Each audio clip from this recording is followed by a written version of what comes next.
Just make sure you ain't ashy. Make sure you got some lotion or some shea butter. Just make sure you ain't ashy. 'Cause nobody wants to see no ash. Hell no, I don't want to see no ashy hands. Hell no, no. Hit that intro.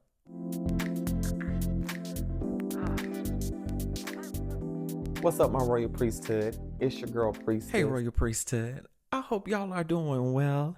It's time for another conversation with your girl. Now, I hope you all are well. This week has been well for me, and I hope that you have been finding joy in every way possible. I have been finding joy. My source of joy this week was redoing my resume and applying for jobs. And I'm going to talk on Patreon this week. Y'all can check that out. It'll be up on this coming Monday. I talk about some of my experiences with the job hunt and just my thoughts about being unemployed right now. And since I've been unemployed, of course, your girl has been having her fun and, making do of the situation the best that I can. And I've been pouring more into creating my digital content and, of course, pouring more into building community and, reinventing some angles of my more salacious part of my life. And in between all of that, I am good right now. I've been venturing out and okay, let's not start there. Okay. What's up, Royal Priesthood? It's time for another conversation. Now, I hope y'all are well. I hope things are good with you. My week has been good. My week has been great. I've just spent my time refurbishing resumes and, of course, looking for another job. And, of course, for those that follow me on the various platforms, y'all know your girl has been pouring into content, making things naked, naughty, and insightful and musical as well. However, there has been some areas where I've really been needing a refreshing in, and that's been the area of finding a friends with benefits situation. I did at one point have regular friends with benefits. However, one I had to kick to the curb. Fat Henry with a fatty. I talked about that one. Y'all go check out that conversation, And then I had one friend that moved away and, I still miss my friend. And that does not change my friendship with that person at all. I'm thankful for friendship.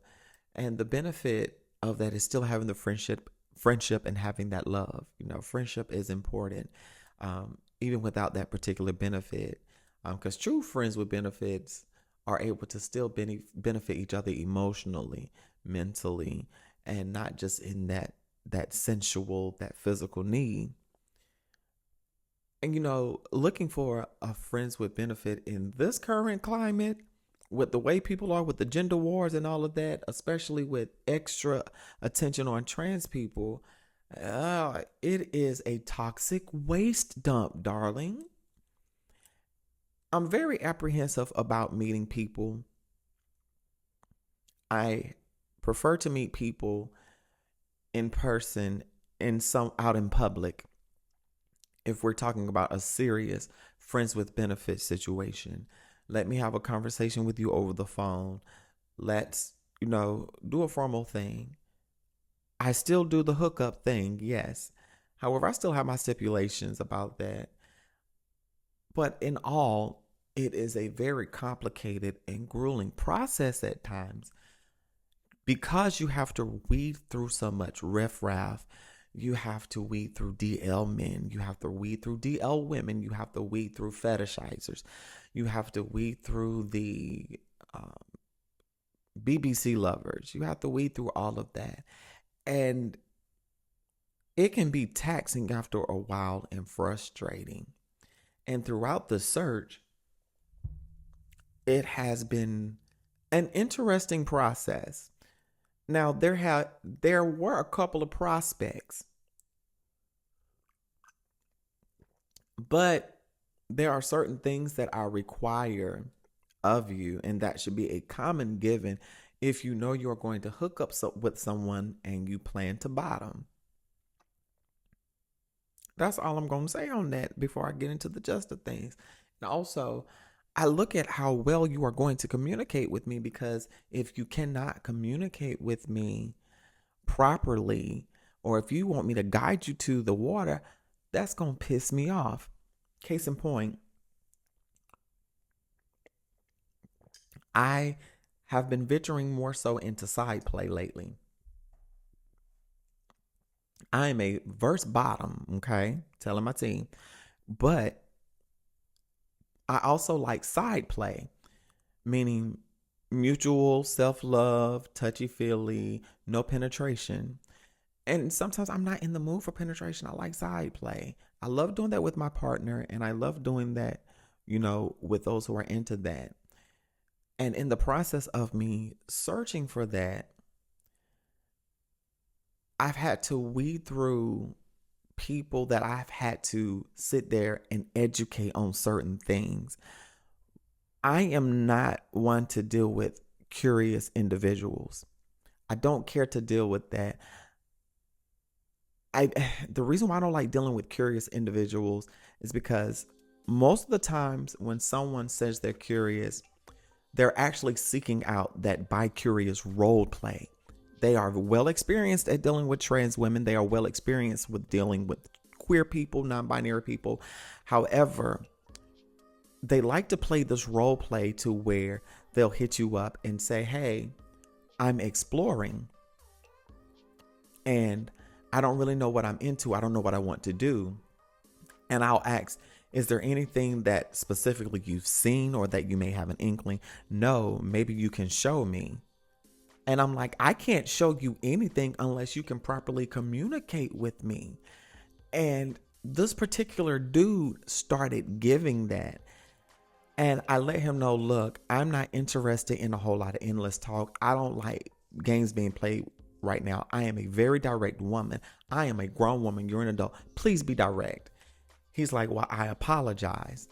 He said, well, I really want to just edge and do mutual, self-lovey-dovey time. Cool. That's all you had to say. Well, lo and behold, he gets here. We venture into our side play. He then says, oh, I want to bottom. Okay, we can do that. But I asked, are you prepared? Have you fully prepared? Meaning, have you cleaned your vessel? Have you made sure everything was hygienic and pure before you did the do? And he was like, yeah, I'm prepared.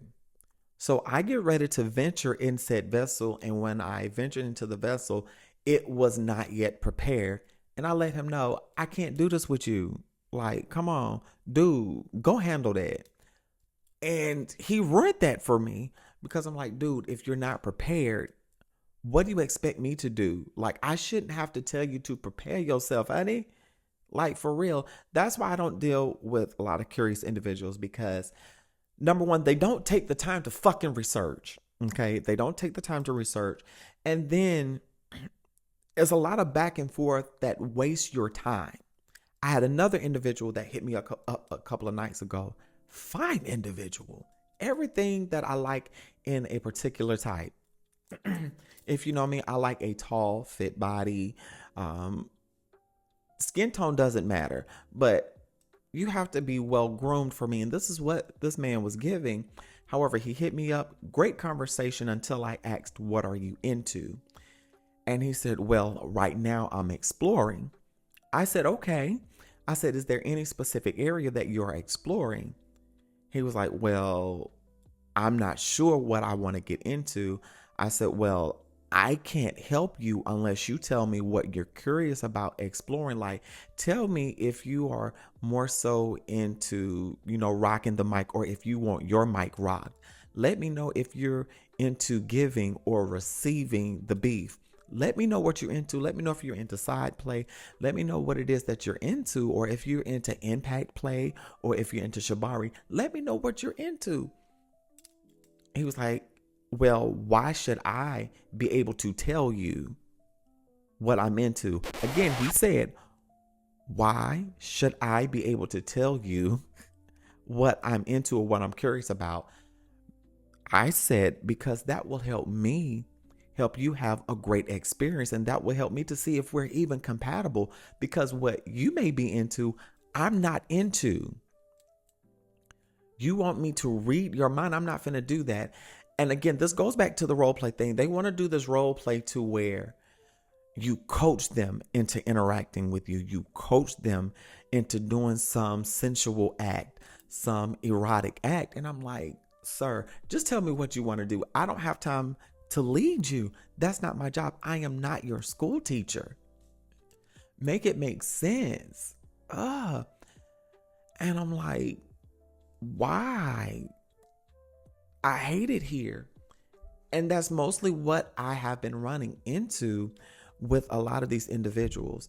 And my favorite thing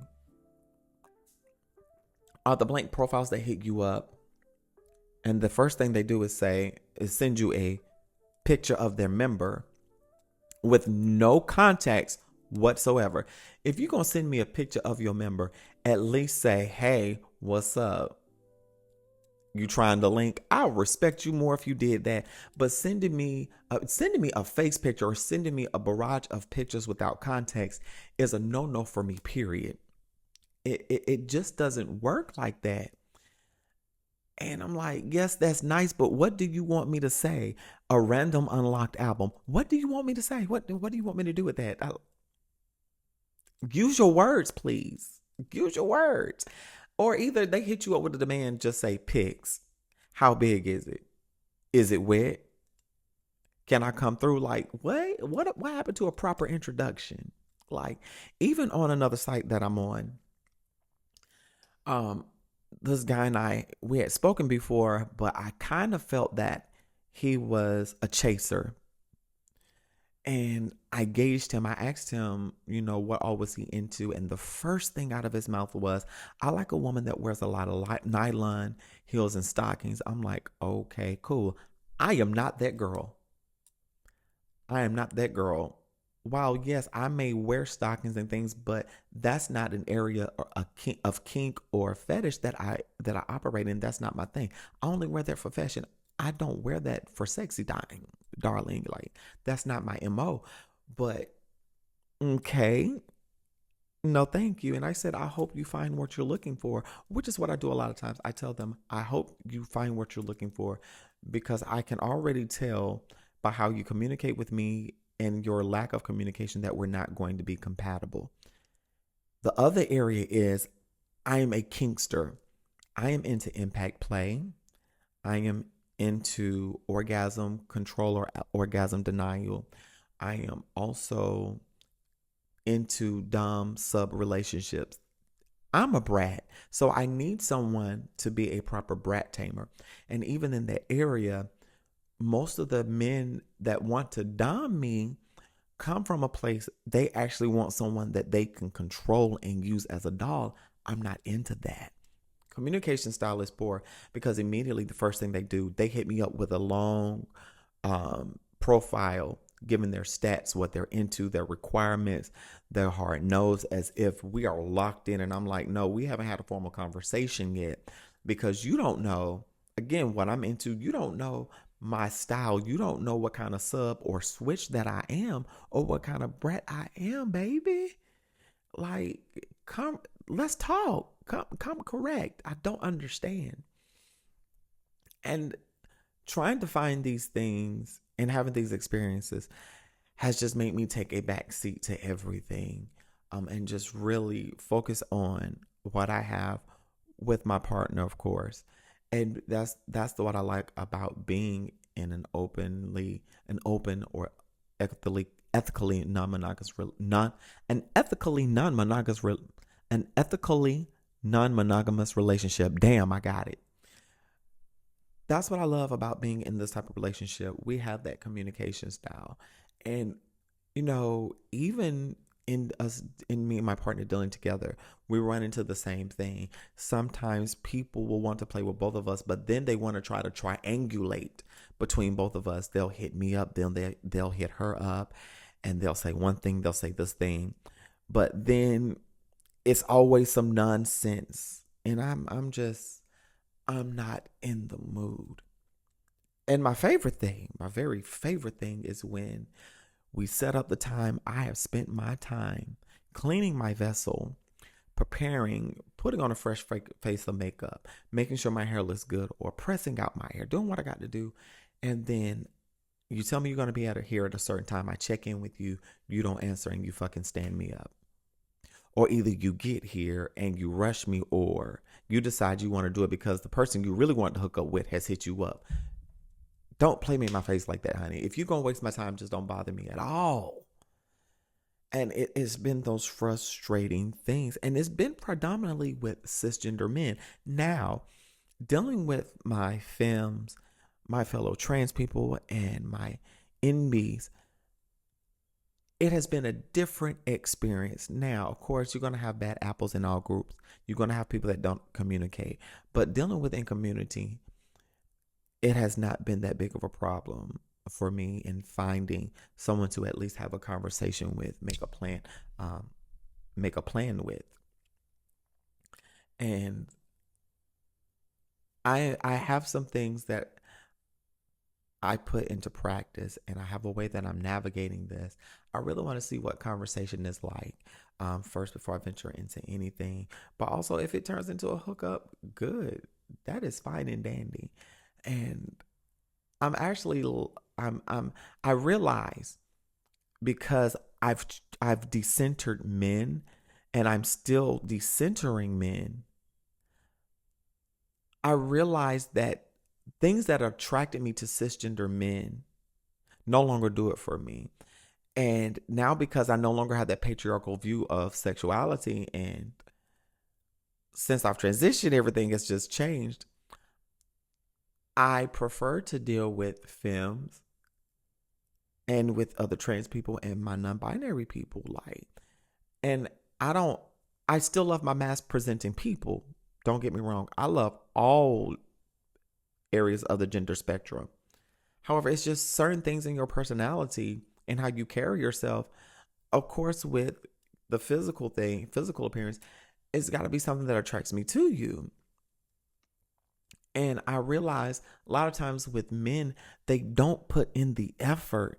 And when there's a lack of effort, there's going to be a lack of attraction for me. But when I deal with femmes, and I also go outside of the box with the men that I deal with, I find that there's more variety. But I still remember that they're men. But I'm leaning more towards my femmes, my people who do not fit the gender binary. And that's encompassing all people under the trans umbrella. And I'm finding more ease and peace there. I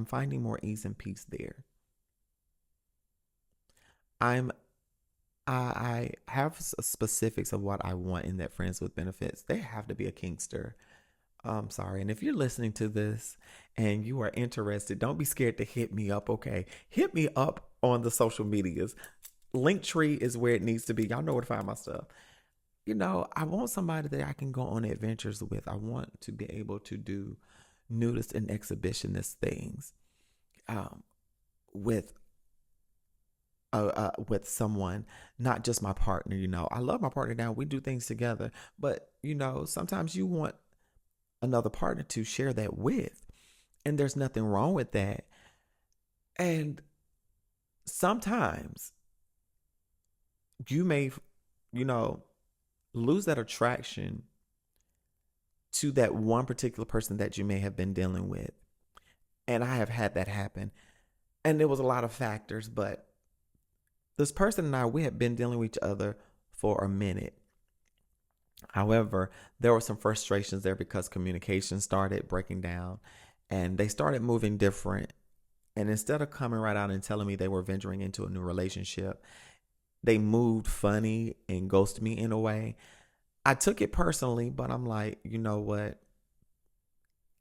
Yeah.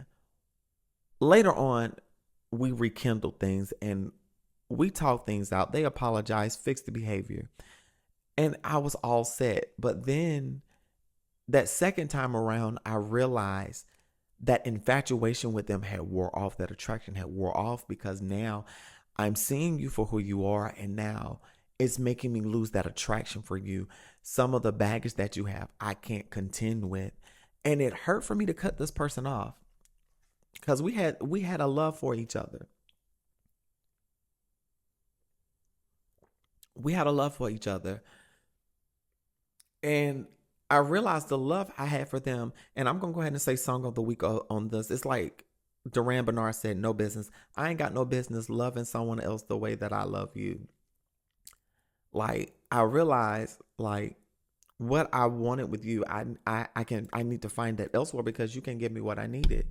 And then on both parts, feelings were involved and it was complicated. And I just can't deal with unspoken words. I can't deal with miscommunications. I can't deal with mixed signals. I'm not finna do that. And right now I'm in a place to where if I'm going to deal with a friends with benefits type situation, I want to know that while it may be short term, I want to know, are we still going to be cool if we can't fuck? Are we still going to be friends? Like, what is the expectation? We need to go ahead and hash this out. Now, we can go ahead and agree to be friends with benefits and chill or whatever. But let me know if you come into a situation where you're monogamous or where you decide, hey, it was cool, but I'm moving on to other things. Just let me know. Communicate with me. It won't be a problem. But at this point, I'm looking at signs early on in the early stages when you communicate with me, how you flow with me. Like, are you making effort? And the other thing that pisses me off about these grown ass men, you're already hitting me up on an app. Why are you asking me to go to Snap, Telegram, or another app to communicate or exchange pictures? What? What are we doing here? If you cannot exchange a phone number, whether it be your text now number or whatever, because I don't believe in giving people your real number if you don't trust them yet. I'm just saying. If you can at least give me that, or at least be open in communication. That means I can't trust you. That means you're either married or you're cheating or you're DL. I ain't got time for that. And if you can't send me a face picture after obscuring your face, I'm just going to assume that you're ugly or you're catfishing. All of these things, darling, all of these things. But I know that I'm going to find what I'm looking for. And it may be right in front of me, right up under my nose. That person may be right up under my nose and I don't realize that. But I do know once I find that friends with benefits situation, I'm going to move in a certain way.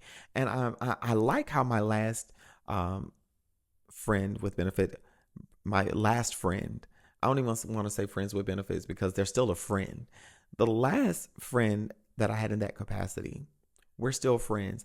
Even though we didn't have that benefit, I am just grateful for the friendship. I would rather have the friendship and no sexual interaction than just meaningless sex because we did it and it was fun. No, if we have that connection, even if we're not, tossing it in a rhombus, I'm still happy because what matters is not always the benefits. It's always the friendship. Now, there are some people that I have been in friends with benefits with situation because of life happened and relocation. Like I said, it didn't work, but also because of relationships and certain issues that happened between us. It just happened. But where I'm at now, I have a more level head now that I'm a little bit older and wiser. And I know what I ain't going to put up with. Because in order to ride this ride, you got to know how to hold on and fasten your seatbelt. Because, baby, I might just throw you. All right? So, reach out to me. Let's talk. What has your friends with benefits situation been like? And how are you navigating this? All right? Hit your girl up. Live, love, and be free, smooches.